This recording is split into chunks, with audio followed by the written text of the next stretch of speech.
Meu nome é Beatriz e faltam 15 minutos para eu morrer. Não sei disso ainda, é claro.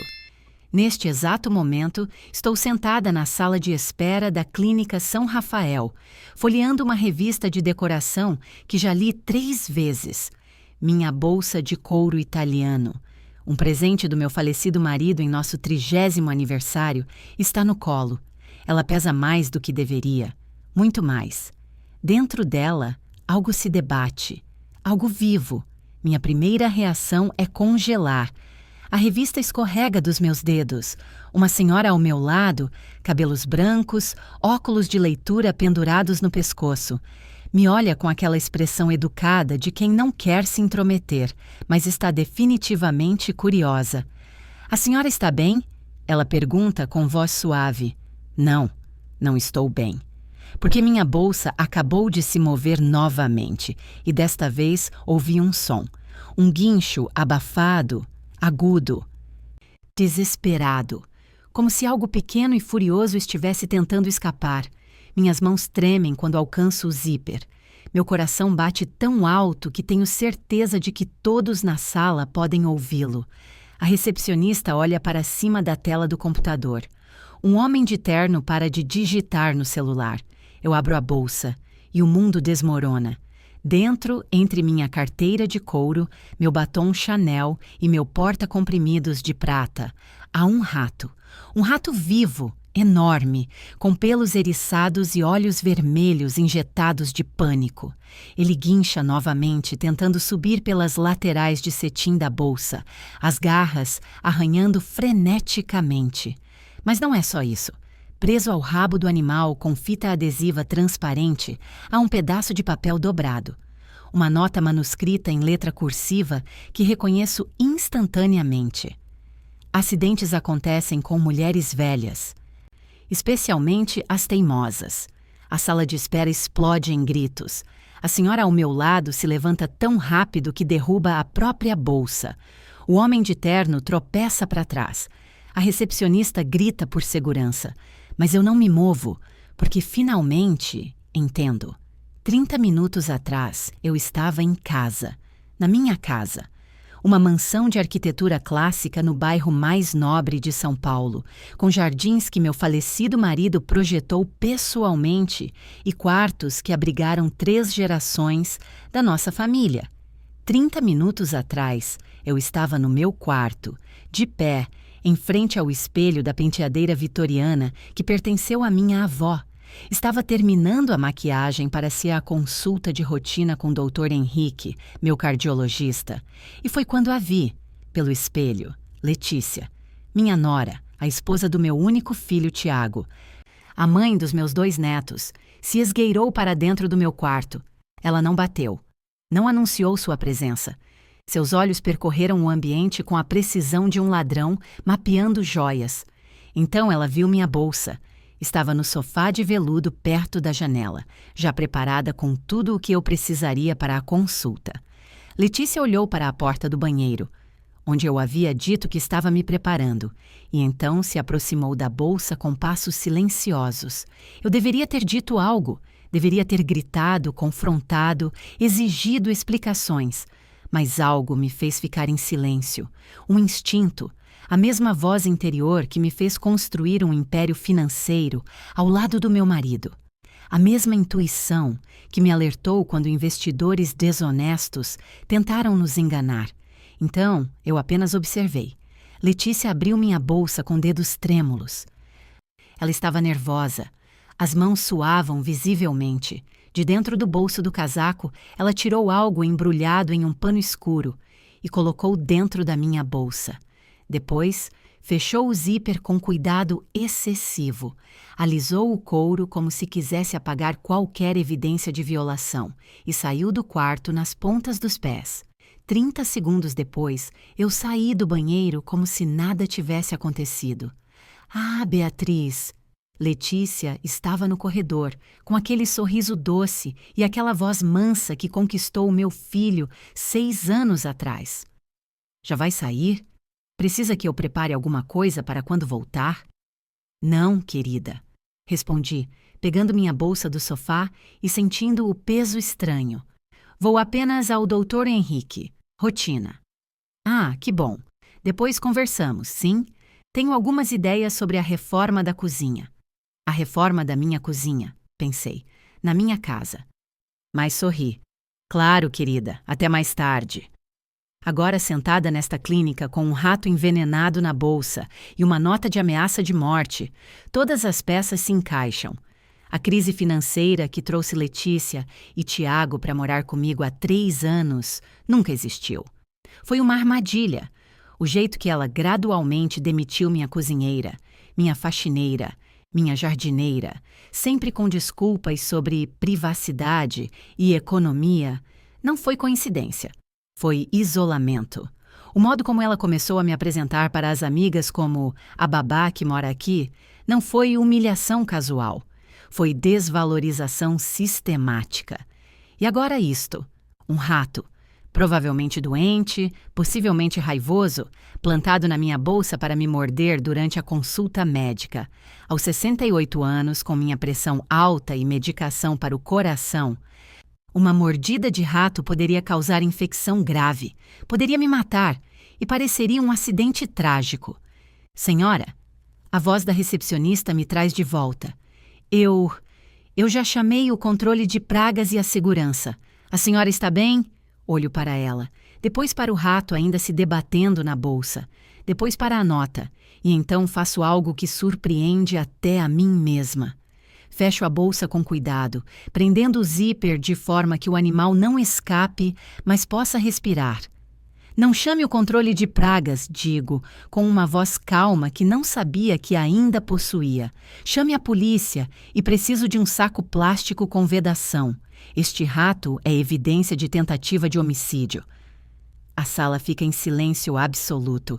A recepcionista pisca. Desculpe, a senhora disse homicídio? Sim. Abro minha carteira e retiro um cartão de visita com letras douradas em relevo. E ligue para este número. É meu advogado, Dr. Ricardo Mendes. Diga a ele que Beatriz ligou e que preciso do protocolo Vesúvio. Protocolo Vesúvio? Sorrio, mas é um sorriso sem calor. Um sorriso que meu marido costumava chamar de o olhar da imperatriz antes da execução. Ele vai entender. 20 minutos depois, a clínica parece uma cena de crime. 2 policiais, um deles com uma câmera, outro com luvas grossas de couro, estão fotografando o rato, agora seguro dentro de uma caixa de transporte de animais que a clínica mantém para emergências. A nota foi colocada em um saco plástico de evidências. E eu estou dando meu depoimento para a delegada Silva, uma mulher de uns 40 anos, com olhos afiados e uma expressão que diz que ela já viu coisas piores, mas não muitas. Deixe-me ver se entendi, dona Beatriz, ela diz, consultando suas anotações. A senhora viu sua nora colocar algo na sua bolsa. Não sabia o que era. Trouxe a bolsa para malcoçar a consulta médica e descobriu isto. Exatamente. E a senhora acredita que foi tentativa de homicídio? Delegada Silva, digo, olhando diretamente em seus olhos. Eu tenho 68 anos. Tomo anticoagulantes para o coração. Uma mordida de rato pode causar leptospirose, antavírus ou até raiva. Qualquer uma dessas doenças, combinada com minha condição médica e idade, poderia me matar. E a nota deixa bem claro que não foi acidente. Ela assente lentamente. A senhora tem alguma ideia de por que sua nora faria isso? Tenho várias. Abro minha própria bolsa, uma segunda bolsa menor que sempre carrego com documentos importantes, e retiro um envelope grosso. Isto é uma cópia da escritura da minha mansão, avaliada em 12 milhões de reais. Isto. Retiro outro envelope. É um extrato da minha carteira de investimentos, 43 milhões em ações, títulos e fundos. E isto, um terceiro envelope. É o meu testamento atual, onde meu filho Tiago herda tudo em caso da minha morte. Os olhos da delegada se arregalam. 55 milhões de reais. 55 milhões de motivos. Corrijo. Há um momento de silêncio pesado. Dona Beatriz, a delegada se inclina para a frente. Eu preciso investigar isto com muito cuidado. Acusações de tentativa de homicídio dentro de uma família são complexas. Vou precisar interrogar sua nora, verificar a casa, entrevistar testemunhas. Delegada. Minha voz é firme. Eu não vim aqui fazer acusações levianas. Eu vim aqui porque alguém tentou me matar. E se a senhora verificar os registros do Hospital São Lucas, vai descobrir que minha nora trabalhou lá como auxiliar administrativa há 7 anos. Tinha acesso ao setor de controle de pragas do hospital. A delegada para de escrever. Como a senhora sabe disso? Porque, respondo calmamente, eu pago muito bem o meu investigador particular e nos últimos 6 meses tenho tido suspeitas. Antes que ela possa responder, meu celular toca. É Dr. Ricardo. Beatriz, o que aconteceu? Minha secretária disse algo sobre o protocolo Vesúvio? Ricardo, preciso que venha à clínica São Rafael imediatamente e traga tudo. Tudo? O dossiê completo sobre Letícia, as fotografias, os registros, tudo. Há uma pausa. Meu Deus, ela fez algo? Ela tentou me matar, Ricardo, e agora nós vamos destruí-la. Doutor. Ricardo Mendes chega 40 minutos depois, carregando uma pasta de couro que parece pesar tanto quanto segredos podem pesar. Ele tem 62 anos, cabelos grisalhos penteados para trás, ternos italianos impecáveis e a reputação de ser o advogado mais implacável de São Paulo. Também foi melhor amigo do meu marido por 30 anos. Beatriz. Ele me abraça com cuidado, como se eu fosse feita de porcelana. Você está bem? Estou viva, o que já é mais do que Letícia planejava. A delegada Silva nos observa com curiosidade profissional. Dr. Mendes, presumo. Delegada. Ele estende a mão. Ricardo Mendes, advogado de Dona Beatriz há 23 anos. Entendo que há uma situação delicada. Delicada é um eufemismo. Ela aponta para a caixa com um rato. Tentativa de homicídio usando um roedor possivelmente infectado. A vítima alega que sua nora plantou o animal na bolsa. Ricardo não parece surpreso. Delegada, o que vou lhe mostrar vai transformar tentativa em premeditação. Posso? Ela assente. Ricardo abre a pasta sobre a mesa de reuniões improvisada da clínica. O que ele retira faz minha respiração parar, mesmo já sabendo o que estava lá. Fotografias, dezenas delas. Isto. Ricardo aponta para a primeira foto. É Letícia Cardoso, esposa de Tiago Moreira há 6 anos. É uma foto de casamento. Letícia sorrindo com aquele vestido branco de renda, meu filho ao lado com olhos apaixonados. Agora isto, ele coloca outra foto ao lado. É Luciana Ferreira, casada com Eduardo Santos há 8 anos, em Belo Horizonte. Olho para a sonda para a foto. Mesmo cabelo, mesmo rosto, mesmos olhos. É a mesma pessoa, murmuro. Exatamente. E isto? Uma terceira foto. É Laura Costa, casada com Roberto Oliveira há 10 anos, em Recife. Novamente, a mesma mulher.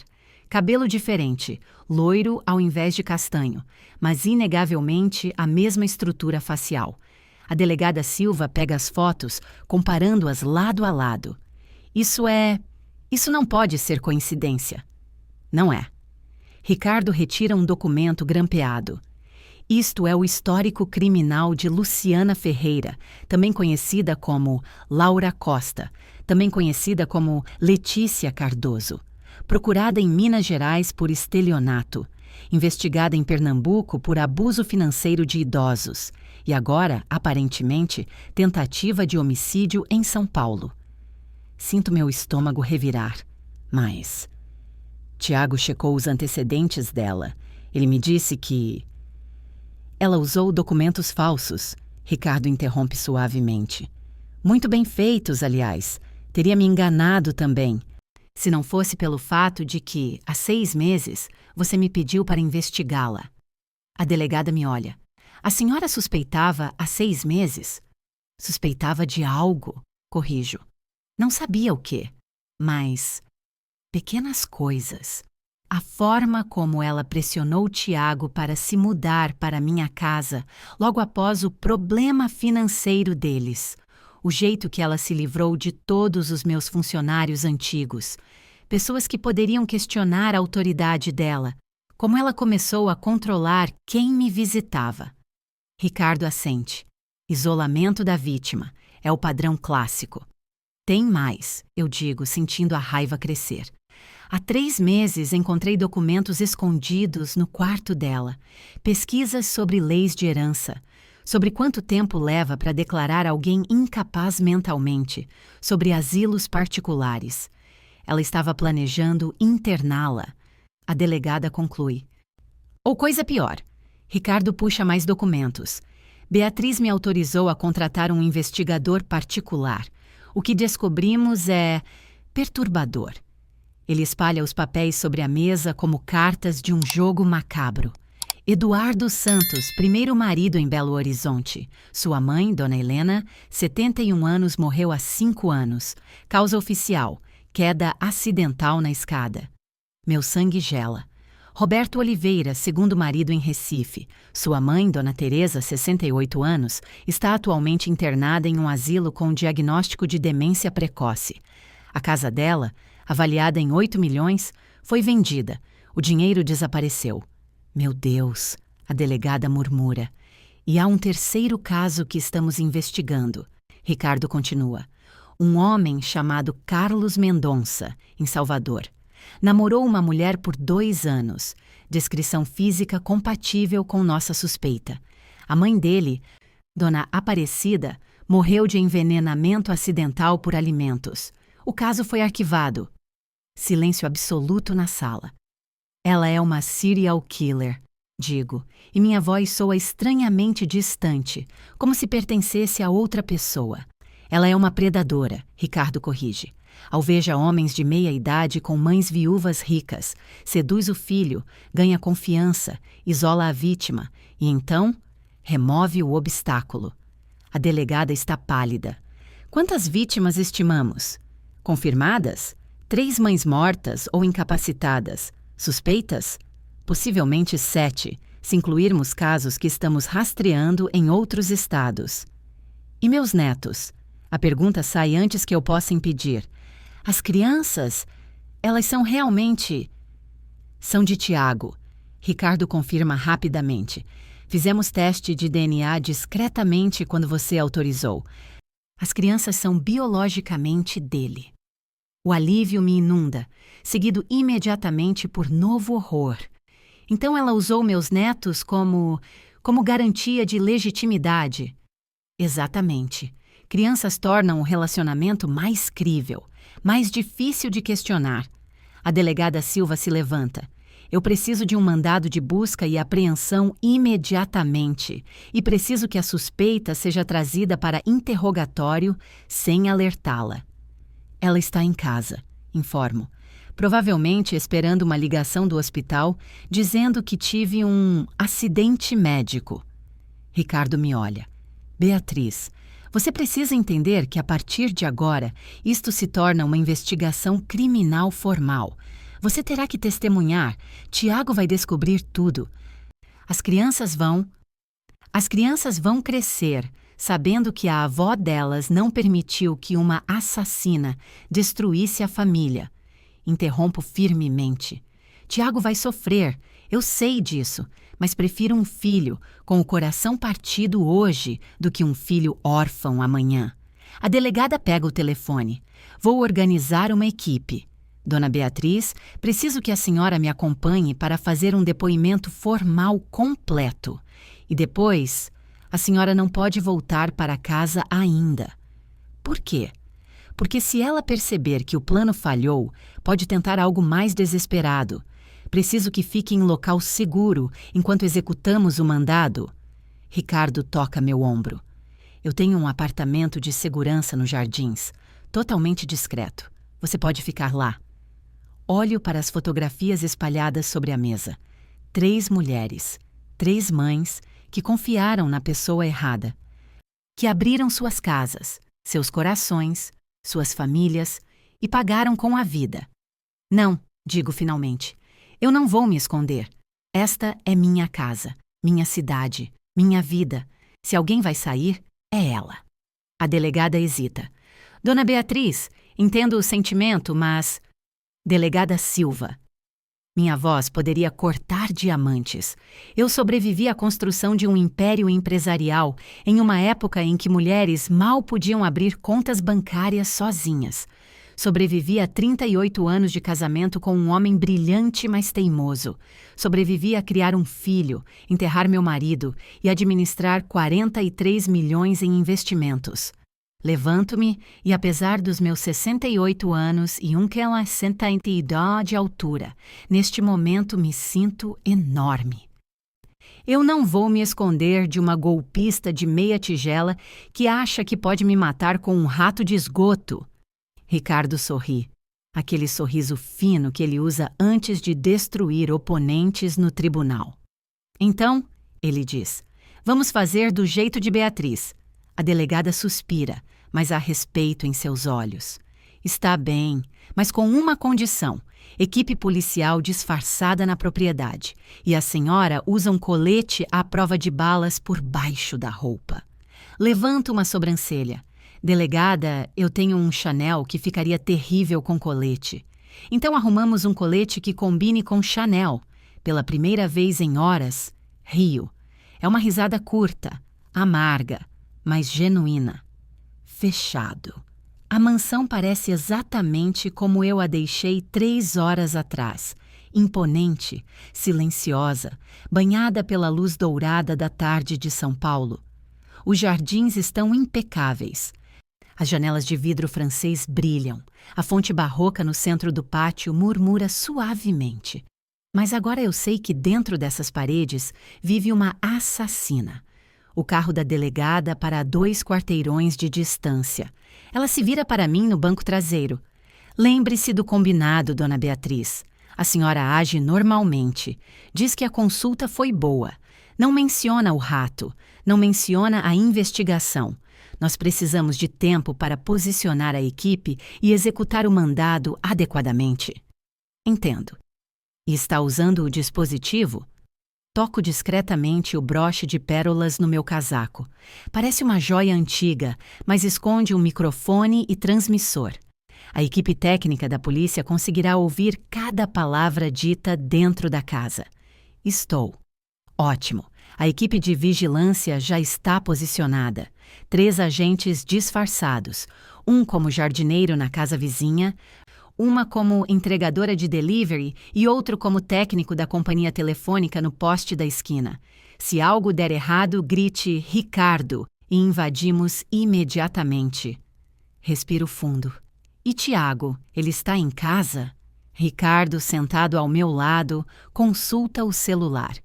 Segundo o rastreamento que autorizou instalar no carro dele, está voltando do escritório. Deve chegar em 15 minutos.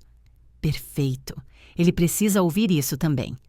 A delegada me observa com uma expressão que não consigo decifrar. A senhora é muito corajosa, Dona Beatriz. Não sou corajosa, delegada. Estou furiosa. E mulheres furiosas são muito mais perigosas que mulheres corajosas. Desço do carro 2 ruas antes da mansão, conforme planejado. Caminho lentamente, como se voltasse de um táxi ou Uber. Minhas mãos tremem levemente. Mas forço-as a ficarem firmes quando abro o portão com meu controle remoto. A porta da frente se abre antes que eu alcance os degraus. Letícia. Ela está usando um vestido de linho bege, casual, mas elegante. E seu rosto é a máscara perfeita da nora preocupada. Olhos arregalados, mãos entrelaçadas, leve inclinação da cabeça. Beatriz, como foi a consulta? Eu estava começando a me preocupar. Você demorou mais que o normal. Seu desempenho é impecável. Se eu não soubesse o que sei, se não tivesse visto as fotografias, se não tivesse sentido o peso do rato se debatendo na minha bolsa, eu acreditaria nela. Foi boa, querida, respondo, entrando e removendo meu casaco. Dr. Henrique apenas quis fazer alguns exames extras. Você sabe como médicos são quando chegamos a uma certa idade? Vejo seus olhos se moverem rapidamente para minha bolsa.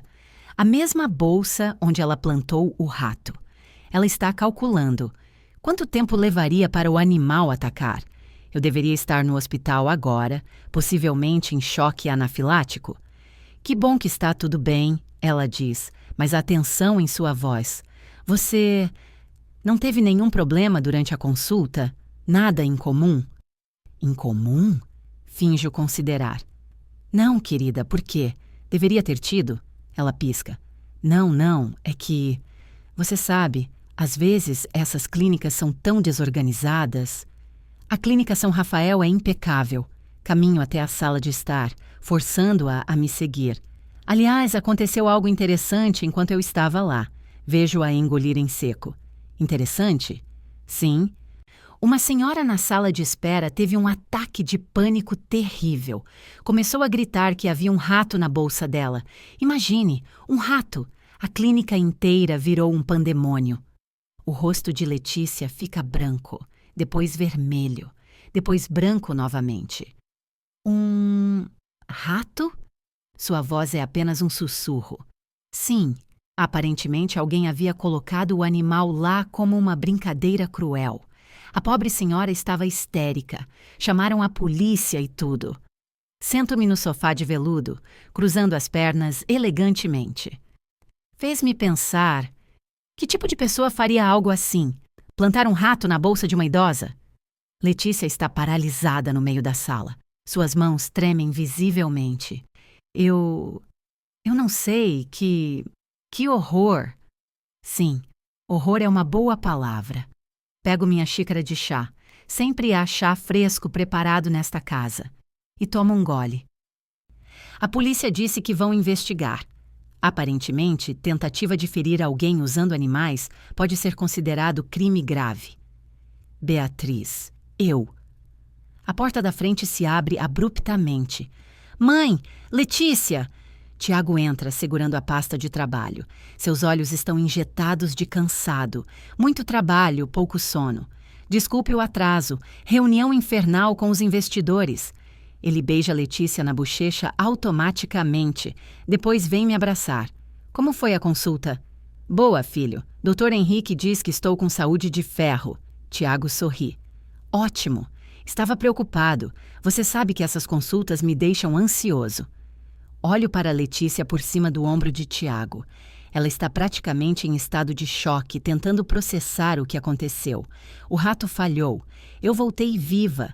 A polícia está investigando. Filho, digo suavemente. Preciso conversar com você e Letícia. É importante. Algo no meu tom faz Tiago se afastar e me olhar nos olhos. Mãe, está tudo bem? Senta, querido. Ele obedece, confuso. Letícia permanece de pé, como um animal encurralado, avaliando rotas de fuga. Letícia, você também.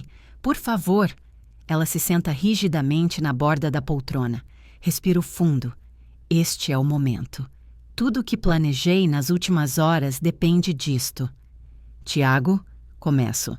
Você se lembra quando me pediu para investigar o histórico de Letícia antes do casamento? Tiago franze a testa. Mãe, já discutimos isso. Eu não quis que você... Você não quis porque disse que eu estava sendo paranoica, que estava sendo uma sogra controladora. Mantenho minha voz calma. Mas eu investiguei mesmo assim. Letícia se levanta abruptamente. Eu não vou ficar aqui ouvindo... Senta! A ordem sai com tanta autoridade que ela realmente obedece, chocada. Tiago me olha como se não me reconhecesse. Mãe, o que está acontecendo? Retiro o envelope que Ricardo me deu do interior da minha bolsa. A segunda bolsa, não aquela. Coloco as fotografias sobre a mesa de centro. Tiago, você conhece esta mulher? É a foto do casamento. Ele pega, confuso. É Letícia. É nosso casamento. E esta? A foto de Luciana Ferreira em Belo Horizonte. Tiago olha. Depois olha para Letícia. Depois para mim. Isso se parece com Letícia, mas... E esta? Laura Costa, em Recife. O silêncio que se segue é tão denso que quase se pode tocar. Tiago, Minha voz é gentil agora porque sei que vou quebrar meu filho. A mulher com quem você é casado não se chama Letícia Cardoso. Ela se chama Luciana Ferreira. Antes disso, Laura Costa. E antes disso, provavelmente outros nomes que ainda não descobrimos. Isso é ridículo! Letícia grita, levantando-se novamente. Tiago, sua mãe está tendo um surto. Ela está inventando. Ela está sendo investigada pela Polícia Civil. Interrompo calmamente. Por estelionato, abuso financeiro de idosos e tentativa de homicídio. Tiago fica pálido. Tentativa de... Mãe, isso não pode ser verdade. Hoje de manhã, continuo, ignorando os protestos cada vez mais histéricos de Letícia. Alguém colocou um rato vivo na minha bolsa. Um rato possivelmente infectado com leptospirose. Se ele tivesse me mordido durante a consulta médica, eu poderia ter morrido. Mentira! Letícia está gritando agora. Ela está louca. Tiago, sua mãe está tendo delírios senis. Mas Tiago não está olhando para ela. Está olhando para as fotografias, pegando cada uma, comparando os rostos, vendo a mesma mulher com 3 identidades diferentes. Letícia, ele diz, e sua voz está morta. Essas fotos são reais? Alguém adulterou? É Photoshop? Tiago, você me conhece há 6 anos. 6 anos. Ele está gritando agora também. Eu conheço você há 6 anos e nem seu nome é verdadeiro. Letícia muda de tática instantaneamente. As lágrimas começam a rolar. A voz fica trêmula, frágil. Tiago, amor, eu posso explicar. Sim, eu mudei meu nome, mas foi porque eu estava fugindo de um casamento abusivo. Meu ex-marido me perseguia. Eu precisei criar uma nova identidade para me proteger. É um bom improviso, quase crível, mas eu estava preparada. Delegada Silva, digo em voz alta, tocando meu broche. Acho que já temos o suficiente. Letícia congela. O que você disse? A porta da frente explode aberta. 5 policiais invadem a sala, armas em punho. A delegada Silva lidera, segurando um mandado. Luciana Ferreira, também conhecida como Laura Costa, também conhecida como Letícia Cardoso. Você está presa por suspeita de tentativa de homicídio, estelionato, falsidade ideológica e associação com outras mortes sob investigação. Tem o direito de permanecer em silêncio. O que acontece a seguir é quase em câmera lenta. Letícia, ou quem quer que ela seja, olha para as portas avaliando fuga. Impossível. Olha para Tiago, avaliando se pode manipulá-lo. Mas ele está em estado de choque, incapaz de se mover. Então ela olha para mim e, pela primeira vez, vejo a máscara cair completamente. Os olhos gentis se tornam frios. A postura delicada se endurece. O rosto muda, não fisicamente, mas algo na expressão, como se a pessoa por trás da pele finalmente aparecesse. Você deveria ter morrido, ela diz, e sua voz não é mais mansa. É cortante, venenosa. Estúpida velha teimosa. Você deveria ter morrido como as outras. Tiago faz um som estrangulado. Como as outras? A delegada se aproxima. Quantas outras, Luciana? Letícia. Não, Luciana. Sorri. É um sorriso terrível. O suficiente para saber que escolhi a família errada desta vez. Ela cospe na minha direção. Pensei que seria fácil. Velha viúva solitária, filho fracote, netos como garantia. 6 meses e ela estaria internada. 6 meses depois, estaria morta. E tudo seria nosso. Nosso? Tiago finalmente encontra sua voz. Você estava planejando matar minha mãe? Ela é velha. Ela estava só ocupando espaço. Luciana está completamente descontrolada agora. 55 milhões de reais. Você é fraco demais para conseguir essa fortuna sozinho. Então eu fiz o trabalho sujo, como sempre faço. Um policial a algema enquanto ela grita. As outras foram mais fáceis. Dona Helena caiu da escada como um bebê. Dona Teresa está vegetando em um asilo e nem lembra o próprio nome. Mas você... Ela me encara com ódio puro. Você tinha que ser esperta, tinha que suspeitar, tinha que arruinar tudo. Silêncio, a delegada ordena. Tudo o que disser será usado contra você. Mas Luciana continua rindo enquanto a arrastam para fora. Uma risada histérica, quebrada. 7 famílias, 7! E ninguém nunca suspeitou, mas a velha rica teve que ser esperta. A porta se fecha atrás dela, mas posso ouvi-la gritando lá fora até ser colocada na viatura. A sala fica em silêncio absoluto. Tiago está sentado no sofá, as fotografias espalhadas ao redor dele, lágrimas correndo pelo rosto. Mãe, ele sussurra, os meninos, meus filhos, eles são filhos de uma... Sento ao seu lado e pego sua mão. Eles são seus filhos, Tiago, e meus netos. Isso nunca vai mudar. Como eu pude ser tão cego? Ela era profissional, filho. Fazia isso há anos. Enganou delegacias inteiras, cartórios, hospitais. Você não teve chance. Ele me abraça soluçando como não fazia desde criança. E eu seguro meu filho adulto enquanto o mundo dele desmorona, sabendo que reconstruir vai doer muito mais do que destruir. Mas pelo menos ele estará vivo para reconstruir. 3 dias depois, a mansão parece um fantasma de si mesma. A polícia finalmente terminou de processar a cena do crime, porque todo o quarto que Letícia Luciana ocupou se tornou uma cena de crime.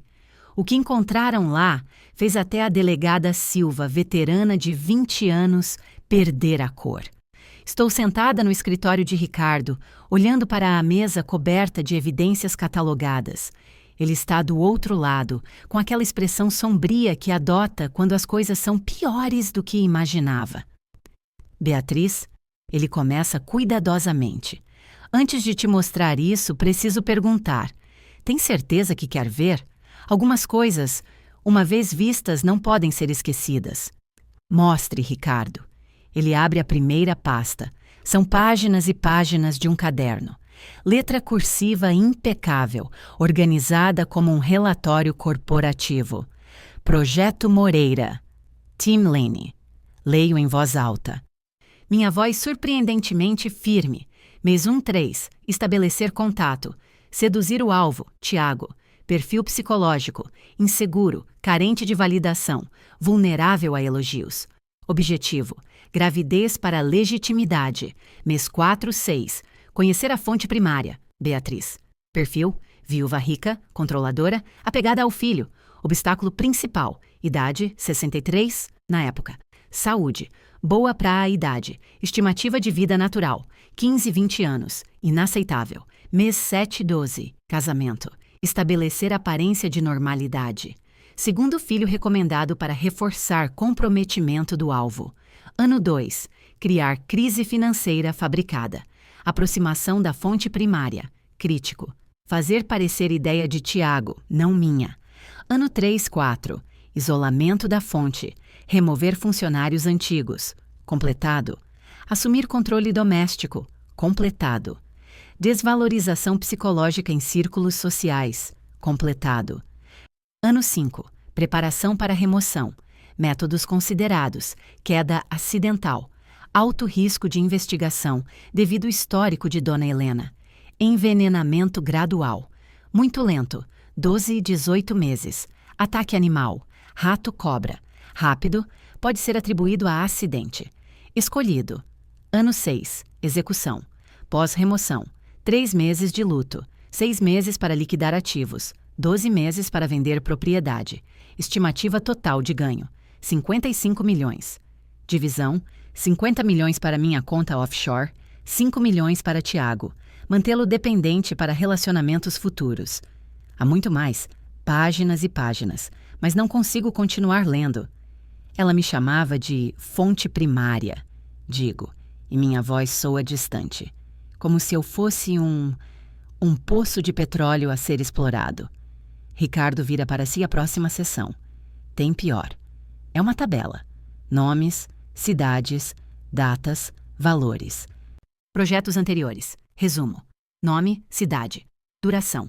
Resultado lucro. Projeto Santos, BH 4 anos, fonte removida, queda. 8,5 MED. Projeto Oliveira Recife, 3 anos, fonte, institucionalizada, Dinori Projeto Mendonça, Salvador, 2 anos. Fonte removida, envenenamento, 6 Melry. Há mais 4 entradas com menos detalhes, datadas de anos anteriores. 8 projetos, murmuro. 8 famílias. 9 contando com você. Mas você foi a primeira a escapar. A porta do escritório se abre. É a delegada Silva segurando mais documentos. Dona Beatriz, Dr. Mendes. Acabamos de receber confirmação do Interpol. Ela se senta parecendo exausta. O nome verdadeiro dela é Luciana Aparecida Ferreira. 38 anos. Órfã desde os 12. Passou pela adolescência em abrigos do Estado. QI testado em 142. Histórico de manipulação e pequenos golpes desde os 16. Ela é um gênio. Ricardo comenta amargamente. Um gênio sociopata. A delegada corrige. Os psicólogos forenses que a avaliaram dizem que ela demonstra zero empatia. Trata seres humanos como recursos a serem minerados. E Tiago? Pergunto, embora tema a resposta. Como ele está? A delegada hesita.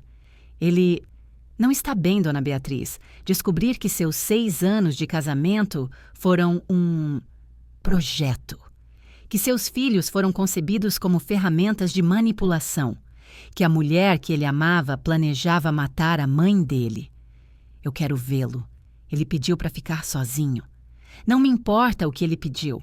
Sou a mãe dele e ele precisa de mim agora mais do que nunca. Ricardo toca meu ombro. Beatriz, talvez seja melhor dar mais alguns dias. Não. Levanto-me, ajustando meu casaco. Já perdemos dias demais. Enquanto esperamos, aquela mulher está ganhando. Ela quer destruir minha família. Então a melhor vingança é não permitir. A casa de Tiago, o apartamento de 2 quartos que ele alugou às pressas quando saiu da mansão, fica em um bairro classe média. Nada parecido com o luxo que ele tinha comigo. Toco a campainha 3 vezes antes de ele abrir. Meu filho parece 10 anos mais velho. Barba por fazer, olhos inchados, roupa amassada. Mãe, ele diz, e sua voz é cascalho. Eu pedi para ficar sozinho.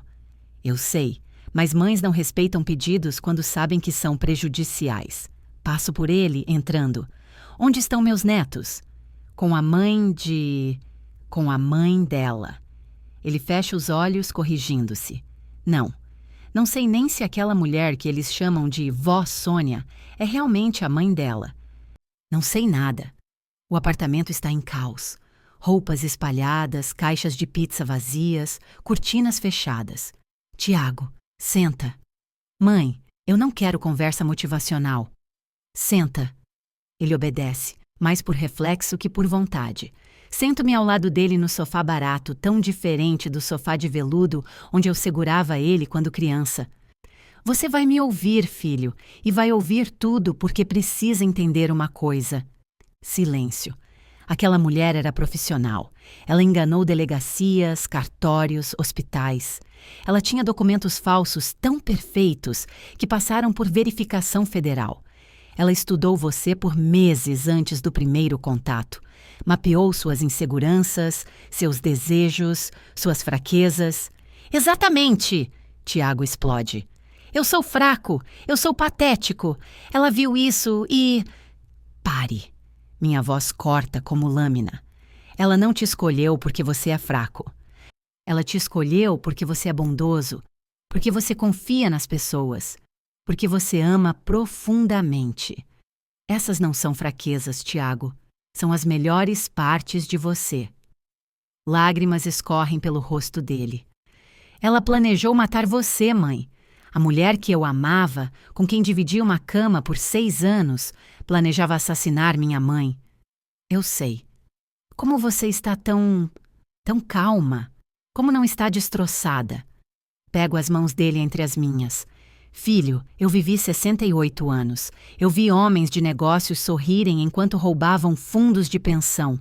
Vi amigas traírem outras por menos. Vi políticos venderem a alma por votos. A humanidade tem um lado escuro e eu aprendi a reconhecê-lo. Mas eu não. Eu sou um idiota que... Você é meu filho e herdou do seu pai a capacidade de ver o melhor nas pessoas. Isso salvou negócios, salvou amizades, salvou nossa família mais vezes do que posso contar. Mas desta vez quase te matou. Quase, mas não conseguiu.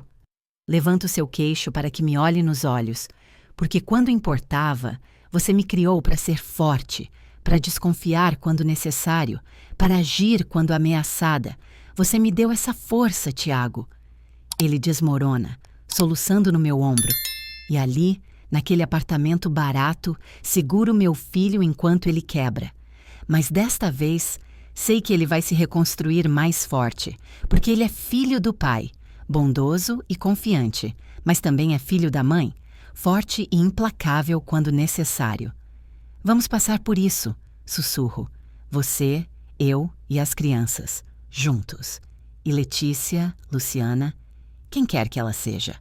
Meu rosto endurece. Ela vai passar os próximos 25 anos em uma cela. E quando sair, se sair, eu vou estar lá. Viva, saudável e rica. Apenas para que ela veja que falhou. Pela primeira vez em dias, Tiago quase sorri. Você é assustadora quando quer, sabia? Aprendi com as melhores e as piores. Do lado de fora da janela, o sol começa a se pôr sobre São Paulo. A cidade continua, indiferente a dramas pessoais. Mas dentro deste apartamento, uma família começa a se reconstruir. Tijolo por tijolo, verdade por verdade. 6 meses depois, o Fórum Criminal de São Paulo nunca me pareceu tão frio. As paredes de mármore ecoam passos e o ar-condicionado industrial faz meu chale de cachemira parecer insuficiente. Mas não é o frio do ambiente que me faz tremer. É o que está prestes a acontecer. Dona Beatriz, Dr. Ricardo toca meu cotovelo gentilmente. Ainda temos 5 minutos antes de entrar. Quer um café? Água? Quero que isso acabe logo. Ao meu lado, Tiago respira fundo. Ele está diferente destes últimos meses. Mais magro, cabelos com alguns fios brancos prematuros, mas os olhos têm uma clareza que não existia antes. Terapia, disse o psicólogo. E tempo. Mãe, ele sussurra. Se for demais ver ela novamente, podemos... Não vamos a lugar nenhum. Aperto sua mão. Ela precisa me ver. Precisa ver que sobrevivi, que venci.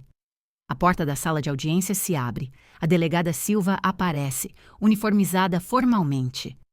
Família Moreira, Dr. Mendes, podem entrar. O júri já está posicionado. Entramos em fila. A sala está lotada. Jornalistas na galeria. Famílias das outras vítimas nas primeiras fileiras. Curiosos amontoados nos fundos. E lá, na mesa da defesa, algemada e vestida com o macacão laranja da penitenciária, está ela. Luciana Aparecida Ferreira. Ela ergueu os olhos quando entramos. E pela primeira vez em 6 meses, nossos olhares se encontram. Espero ver raiva, ódio, a frieza sociopata que a delegada descreveu. Mas o que vejo é pior. Ela sorri. Um sorriso pequeno, quase imperceptível, mas está lá. Como se soubesse algo que nós não sabemos. Como se mesmo presa, ainda tivesse uma carta escondida. Sento-me na primeira fila, Tiago ao meu lado, Ricardo do outro. Tiago está rígido, suas mãos tremendo levemente. Ela está sorrindo, ele murmura. Por que ela está sorrindo? Porque é uma sociopata.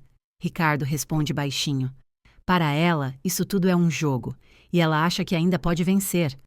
O juiz entra. Dr. Marcelo Tavares, 58 anos, cabelos grisalhos, conhecido por sentenças severas em casos de crimes contra idosos. De pé para o juiz Tavares, anuncia o oficial de justiça. Todos se levantam. O juiz se senta. Tá, bate o martelo. Processo número 2025-08-4472. O Estado versus Luciana Aparecida Ferreira. Acusações: tentativa de homicídio qualificado, estelionato, falsidade ideológica, associação criminosa e... Ele faz uma pausa grave. 3 acusações de homicídio doloso. Murmúrios pela sala. 3? Tiago sussurra para mim. Pensei que eram suspeitas, não confirmações. Ricardo se inclina. conseguiram evidências definitivas. Exumaram o corpo de Dona Helena em Belo Horizonte. Fraturas no crânio inconsistentes com queda acidental.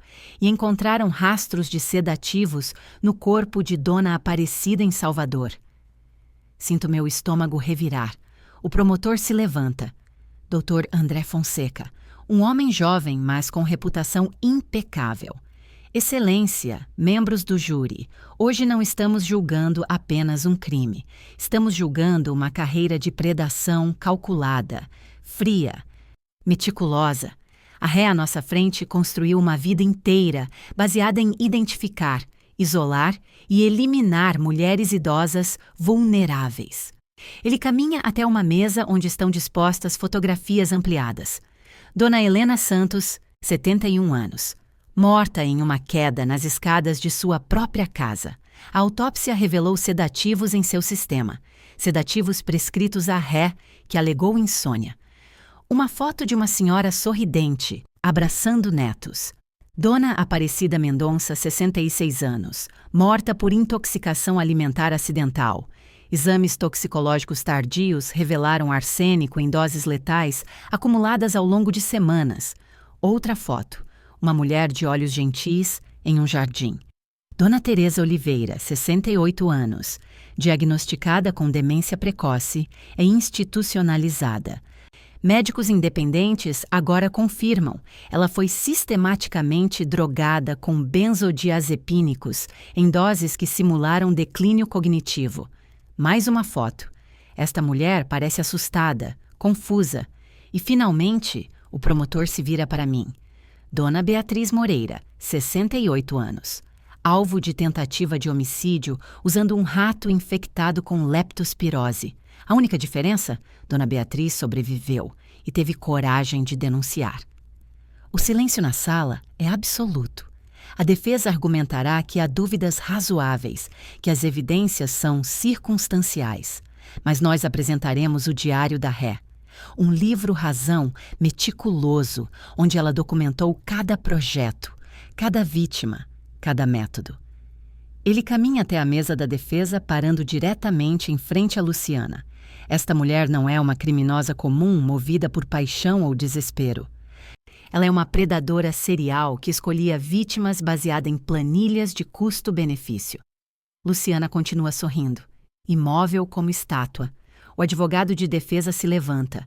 Dr. Paulo Andrade, conhecido por defender casos impossíveis. Excelência, a acusação pinta minha cliente como um monstro. Mas vamos examinar os fatos sem histeria emocional. Dona Helena tinha 71 anos e histórico de tontura.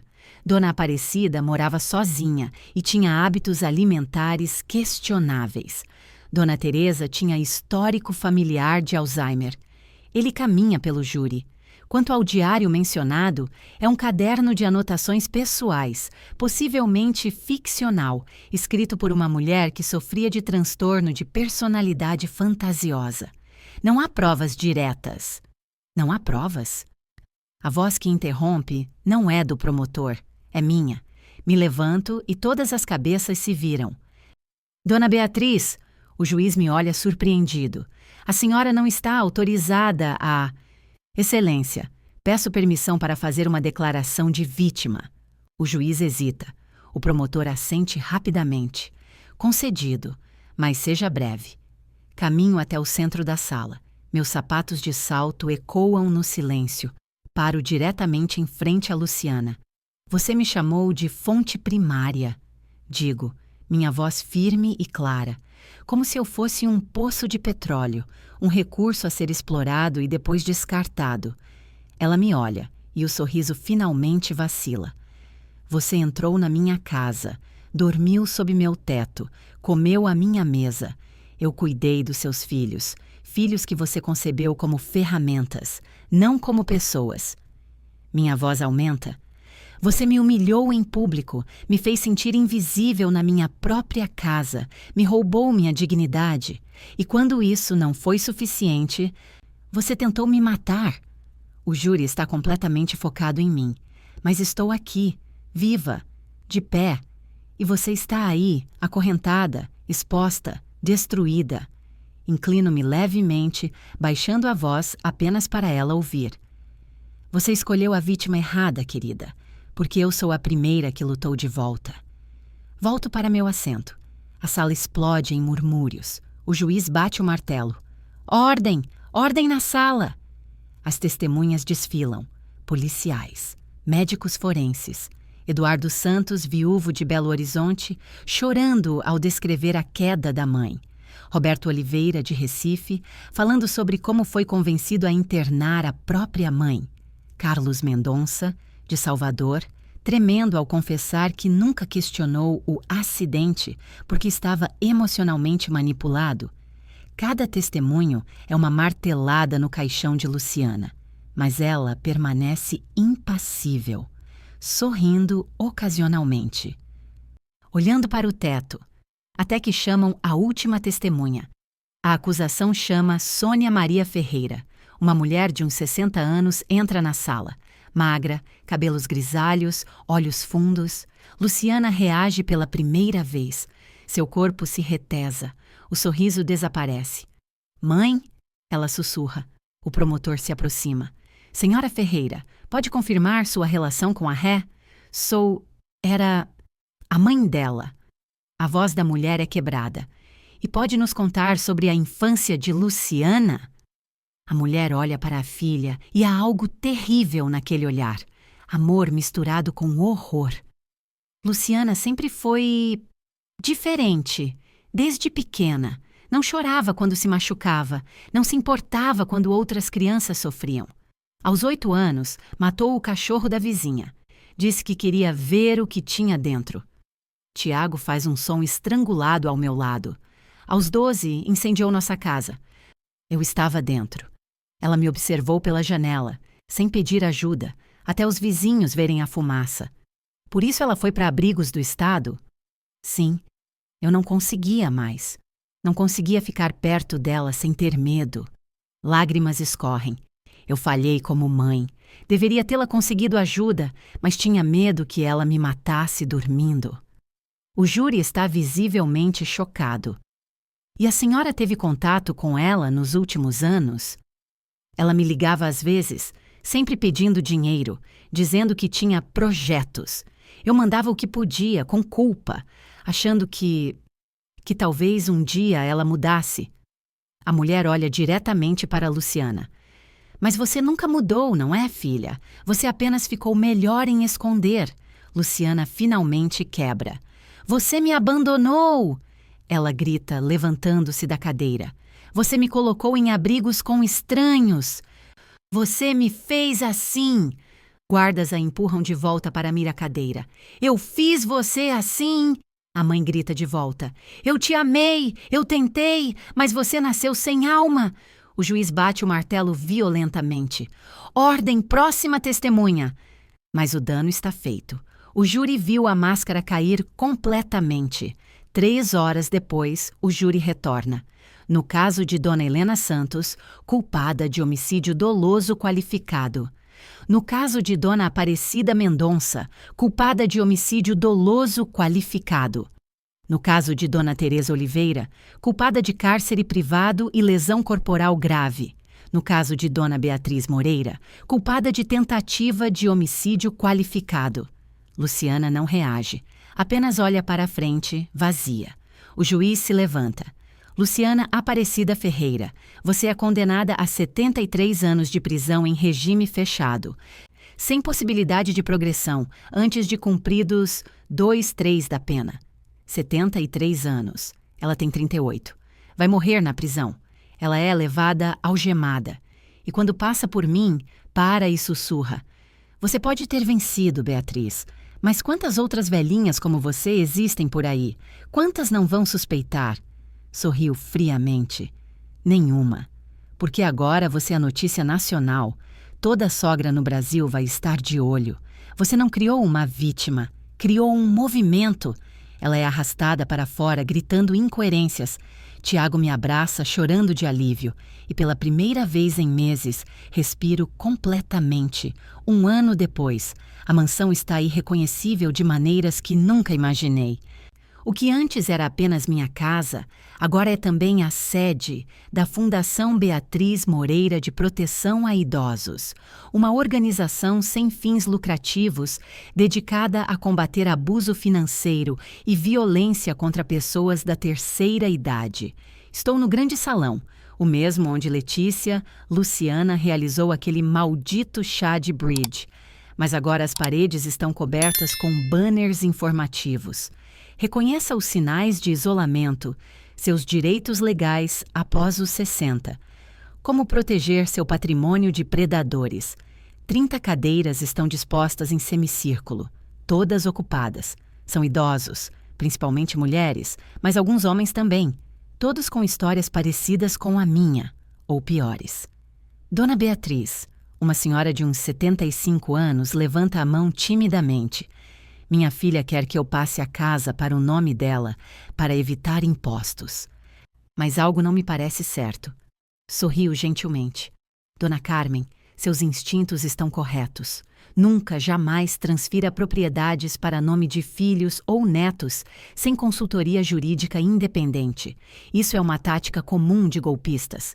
Dr. Ricardo, agora conselheiro voluntário da Fundação, se levanta. E mesmo que seja um pedido legítimo, existem formas legais de planejamento sucessório que protegem você enquanto viva.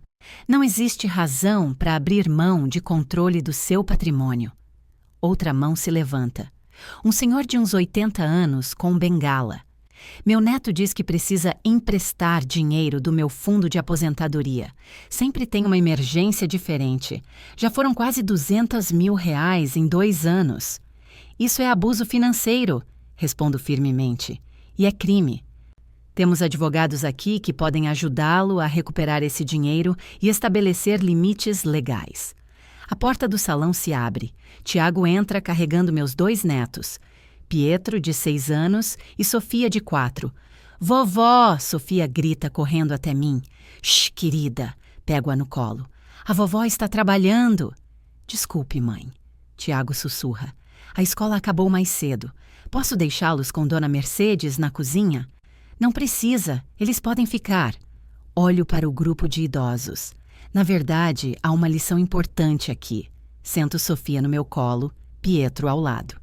Estas crianças, digo para o grupo, são filhos da mulher que tentou me matar. Mas eles também são meus netos.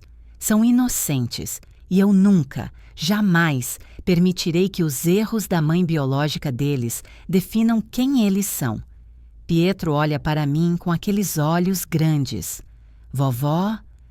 É verdade que a mãe era má? A sala fica em silêncio pesado.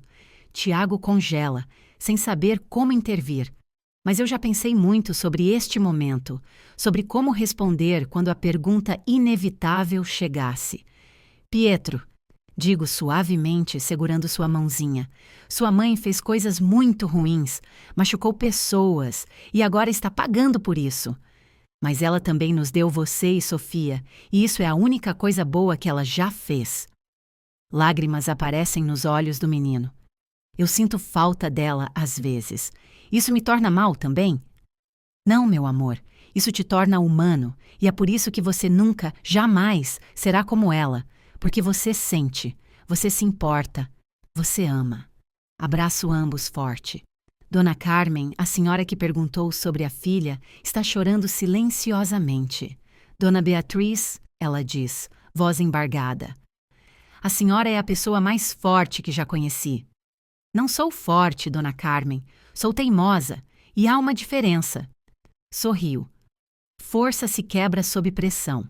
Teimosia dobra, mas nunca quebra. A reunião continua por mais 1 hora. Tiramos dúvidas, distribuímos material informativo, agendamos consultas jurídicas gratuitas. Quando todos saem, são quase 6 da tarde. O sol dourado de São Paulo entra pelas janelas francesas, iluminando o salão de uma forma quase mágica. Tiago está ajudando a recolher cadeiras.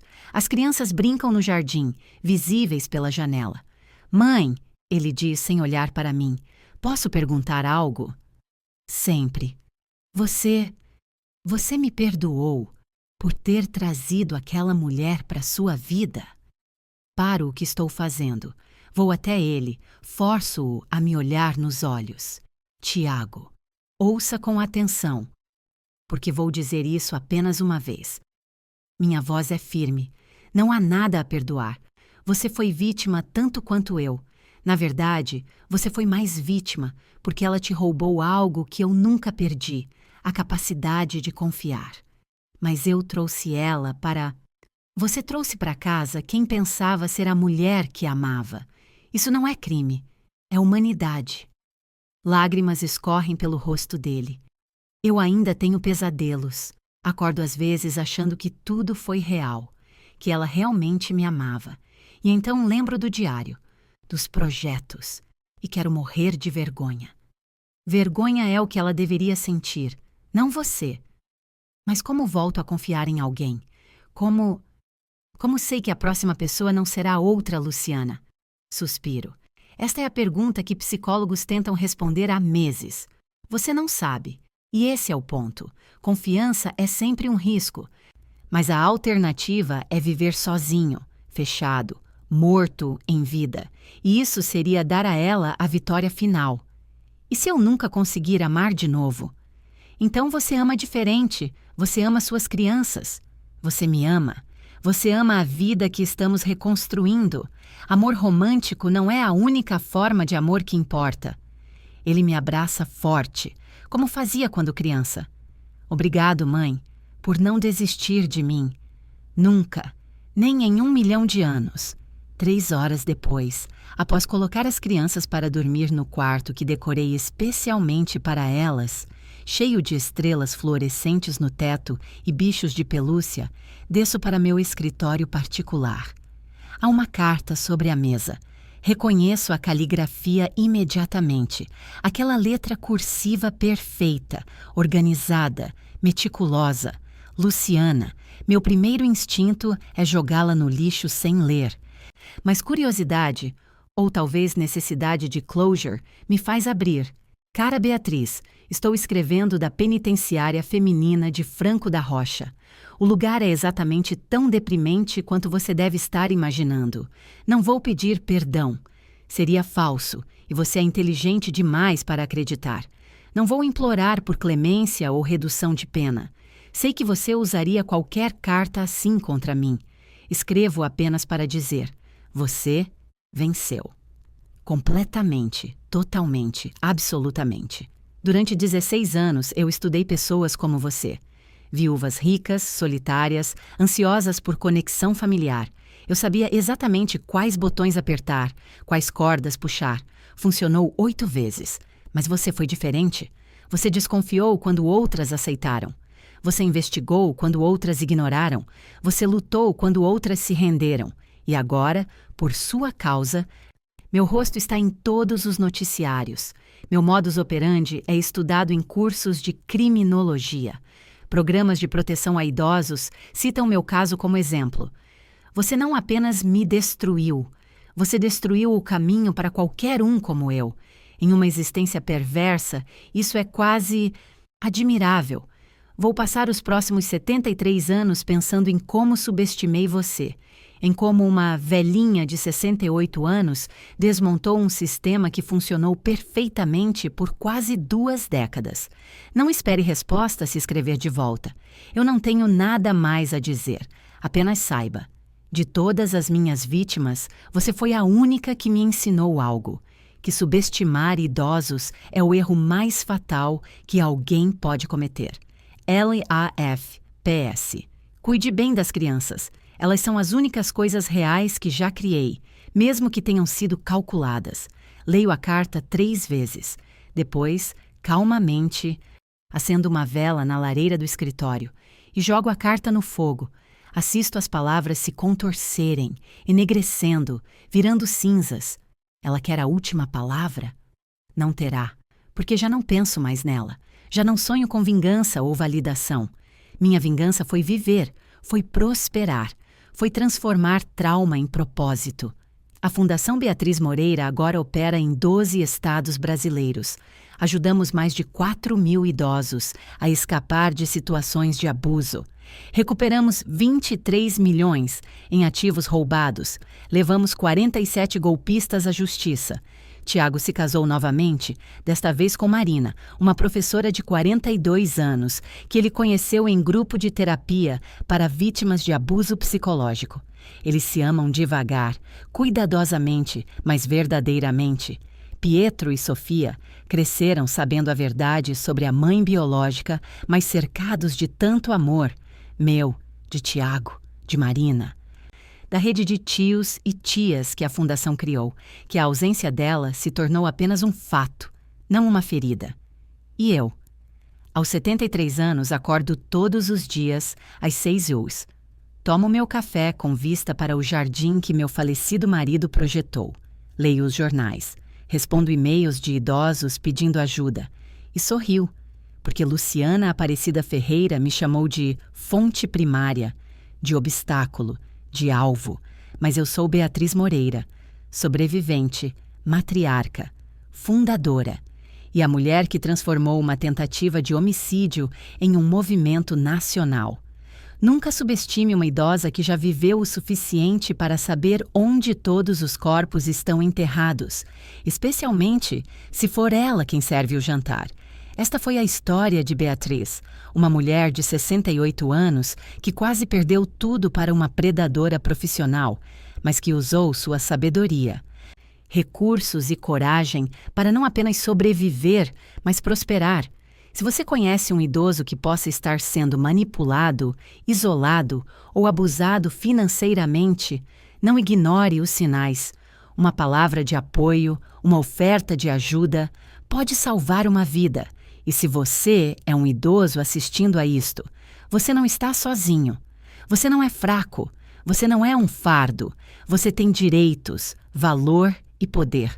Nunca deixe ninguém te fazer sentir invisível na sua própria vida. Se histórias de vingança, justiça e idosos que se recusam a ser vítimas tocam seu coração, inscreva-se agora no canal Histórias de Vingança de Idosos. Toda semana trazemos histórias reais, algumas baseadas em fatos, outras inspiradas em casos verdadeiros, de pessoas que foram subestimadas pela idade, mas que provaram que experiência, sabedoria e dignidade são as armas mais poderosas. Deixe seu like se a história de Beatriz inspirou você. Ative o sininho para não perder nenhuma história e comente abaixo. Você já desconfiou de alguém que parecia perfeito demais? Seus instintos estavam certos? Nos vemos na próxima história de vingança, porque idade é só um número, mas sabedoria é uma arma.